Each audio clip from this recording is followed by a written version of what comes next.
Well, hello and welcome back to another little video. I just wanted to do a little bit of an intro to this video, so hence that's why. It's amazing that it's 50 years to this very weekend that this organ reopened, so I thought to, I don't know whether celebrate's the right word, but to remember that, I'll post this little bit of the opening concert of this organ that was recorded by the BBC, and this was broadcast quite a bit later on in December of 1972 on the Organist Entertains. It was always one of my favourite organs. I think it sounded magnificent in this location and venue. I did hear it a couple of years later. Obviously this all occurred in October 1972, 50 years ago. It was one of the first big Wurlitzers that I saw and actually heard, and it kind of, made the hairs on my back of my neck stand up. It was a magnificent, glorious sound. Little did I know that 10 years down the line this organ would come within 3 miles of where I lived, but that's another story for another day. So I hope you like this video, and as I say, to commemorate the 50 years of this organ reopening at this venue, I put this recording of the Organist Entertains with highlights of the opening concert, as always in those days hosted by none other than the old organ grinder himself, Mr. Robin Richmond. Just one quick thing, Robin makes a mistake a couple of times in this broadcast. Can you find the mistake that he makes regarding this organ?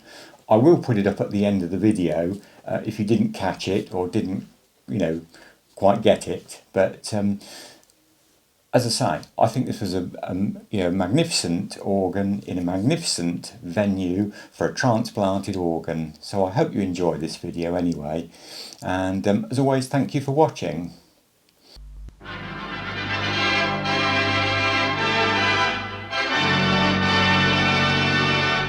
Ladies and gentlemen, the Organist Entertains.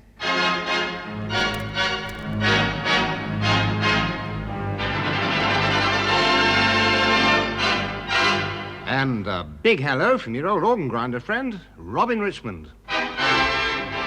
Well, this evening, organ nuts, we bring you recorded excerpts from the grand opening of the mighty 4-manual 19-rank Wurlitzer, reinstalled in the motor showrooms and garage of the Kitchen brothers in Diss Norfolk. This fine instrument was housed in the Paramount Theatre, Newcastle on Tyne, from 1931 to 1964, and has been rebuilt by David Pawlyn in this modern garage complex in Diss Norfolk. 4 organists played to a packed audience on Sunday, October the 15th last, and opening honours went to Eric Lord, one-time organist at the Paramount Newcastle. His first 2 numbers were Lover and Indian Love Call.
Eric Lord if he had any personal reminiscences of this mighty Wurlitzer when he played it in Newcastle's old Paramount Theatre.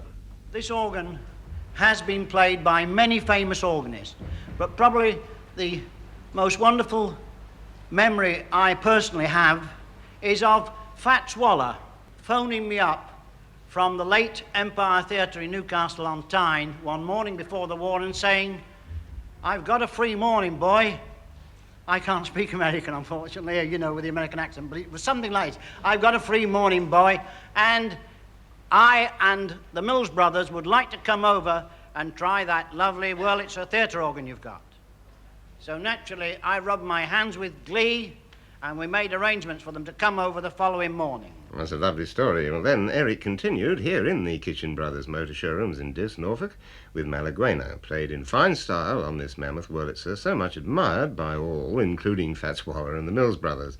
And by the way, if you hear any railway noises, it's because British Rail, main line to Norwich, runs right alongside.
Well, the next player to occupy the organ bench in these strange but luxurious surroundings of shiny new cars, petrol pumps and hydraulic service lifts was veteran organist Jimmy Swift, who himself played the Paramount circuit in the old days. Now, with 19 ranks of Wurlitzer pipes to choose from, Jimmy delighted the audience with the Grasshopper's Dance.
Jimmy Swift then gave a rousing performance of the complete William Tell overture.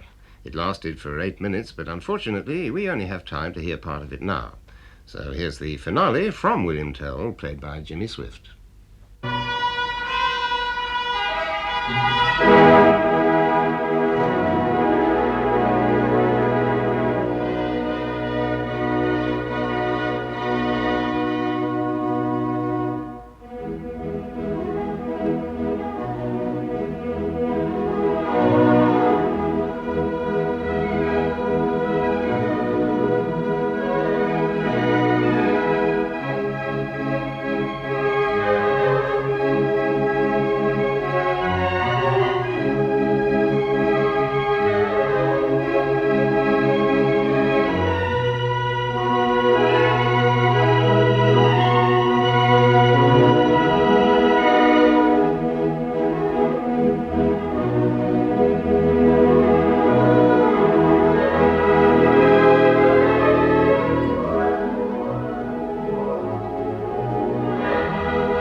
Well, ladies and gentlemen, here I am in the forecourt of the Kitchen Brothers garage here in Diss in Norfolk, and if you hear funny noises, well, you can hear the British Railways going right next door, and you can hear the sound of this marvellous Wurlitzer organ here in this garage at Diss.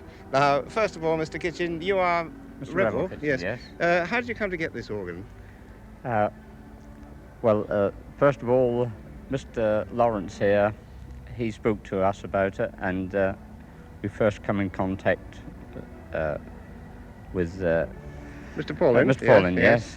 And we then purchased it, and David Pawlyn came along and supervised the install. And he's done it jolly well too. But let's talk, job. Before we talk to Dave, let's talk to your brother Derek. Derek, you're a bit of an organ enthusiast, are you? Yes, yes. And how do you find that organs mix with motor cars? Well, the customers seem to like it now. So you've got a marvellous showroom here. Yes. It's a funny thing, a Wurlitzer organ surrounded by all these lovely cars. And what are you going to do in the future with it?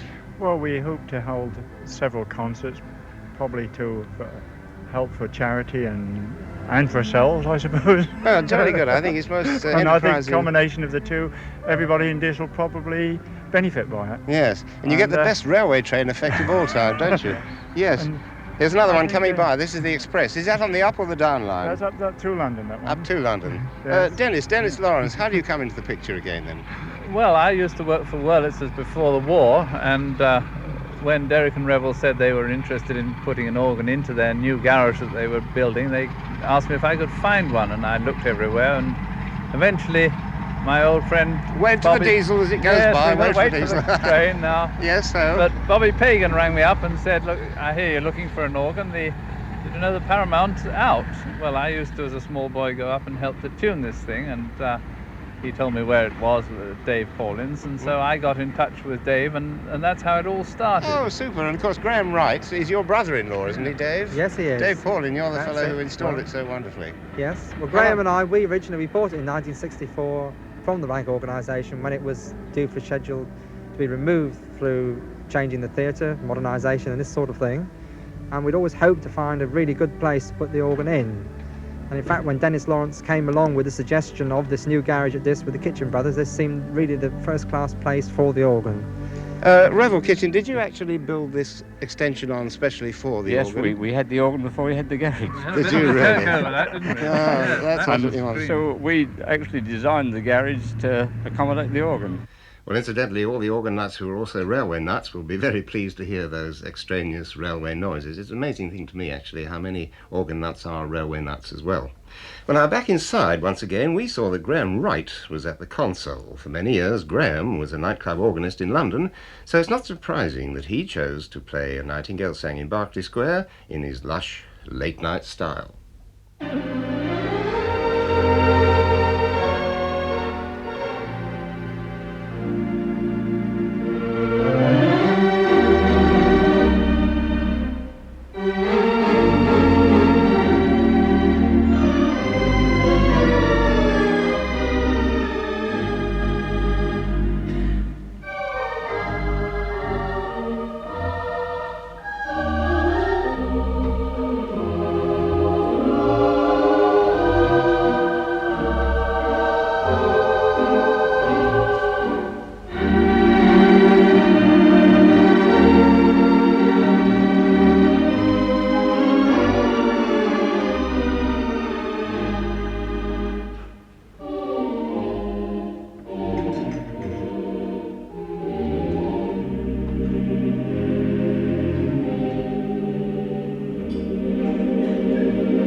Yes, A Nightingale Sang in Berkeley Square, played by Graham Wright, one of the instigators in saving this beautiful organ. Well, now, following Graham Wright, the effervescent Jeff Stevenson, popular Yorkshire organist, rounded off the concert in rip-roaring style with this selection of rhythmic evergreens.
So with that spirited performance by Jeff Stevenson, we come to the end of our programme, which featured excerpts from the opening concert of the 4-manual Wurlitzer organ, formerly in the Paramount Theatre, Newcastle on Tyne, but now rebuilt in the Kitchen Brothers garage and showrooms in Diss, Norfolk.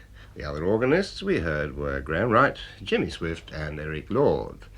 Now tomorrow, Sunday, December the 10th, at Markfield, near Leicester, at Compton Hall at 2:30, David Shepherd is playing on the 3-manual Compton pipe organ in the home of Mr. Parker.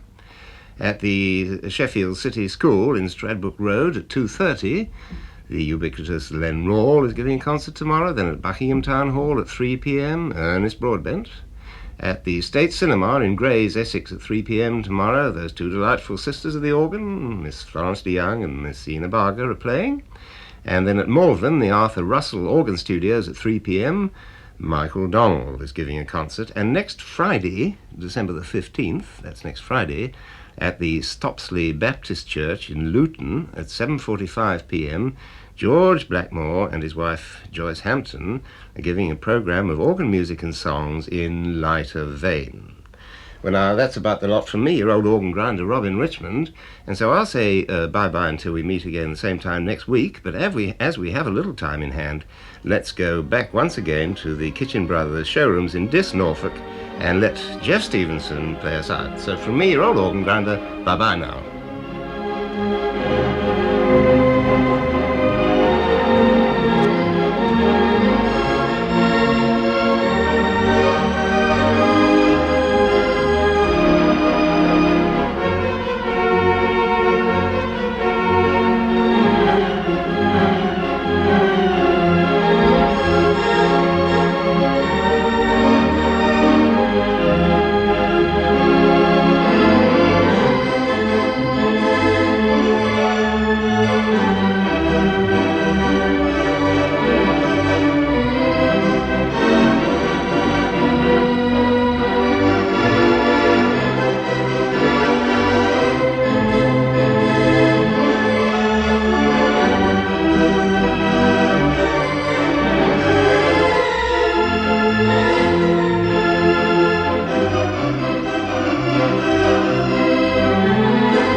Well, thank you as always for watching. I hope you enjoyed that. And did you spot the mistake? Dear old Robin Richmond did refer to the organ as a 4-manual console. In actual fact, it was only a 3-manual, but a minor slip there. And it's nice to keep these old organ venues alive and the older organists as well. You know, I saw so many of these organists in their day, and it's nice to, you know, revive their memory and memories of these organs at the locations that they were. So thank you as always for watching. Please do like, comment and always think about subscribing. I really do appreciate it. So until the next video, my best wishes, and as always, thank you for watching and bye for now.